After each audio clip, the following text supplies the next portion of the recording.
ચલો કેમ છો બધા? મજામાં ને બેન? જો આપણે જુનાગઢ તમે ફરવા આવ્યો છો અને પેલા ગેટેથી હું તમને લઈ ગયો હતો. તમને ખબર નહોતી પેલા કે ગાઈડ શું ખબર નહોતી ને કઈ, એટલે મેં કીધું ત્યાંથી ટિકિટ લઈ લો ગાઈડની, એટલે હું બતાવી જઈશ. એટલે તમે ટિકિટ લીધી અને હું બતાવવા આવ્યો તમારે ભેગો. ગાઈડ વગર બેન આમાં કંઈ ખબર પડે નહીં. આખો કિલ્લો આખો 5 કિલોમીટરનો છે. બાકી ગાઈડ હોય તો તમારે ખાલી 1.5 કિલોમીટરમાં પતી જાય ને, જેમ અત્યારે આપણે 1.5 કિલોમીટરમાં ટૂંકે રસ્તે લીધા. બાકી તમે આખો રેખડા કર્યો બેન તો 5 કલાકે બહાર નહીં આવો. તો જુનાગઢ બેન કેવું લાગ્યું તમને? પેલા છે ભાણેજોએ દરવાજા ખોલ્યા ત્યાંથી હું તમને સમજાવતો હતો.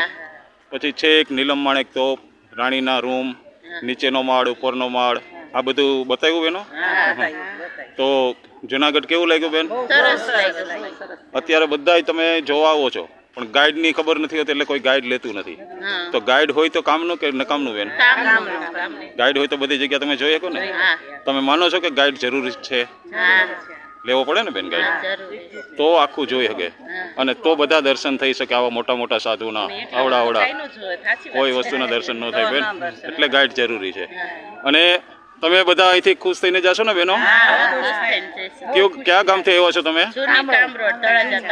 તળાજા તાલુકાથી. જોજે એટલા છેટેથી અને તમે જુનાગઢની યાત્રા કરી લીધી. અને હવે ખાલી એક પરિક્રમા તમે કે ઈ પણ અમે કરી ને? આ બધી વસ્તુ તમે થઈ ગઈ. તો આ એક તમને ફળ મળ્યાનું, એ મળે છે ગિરનારમાંથી. એટલે આ પુણ્ય લઈને તમે જાઓ છો. તો બધા ખુશ છો ને? બધાને હારે બોલવાનું, જય ગિરનારી. બસ.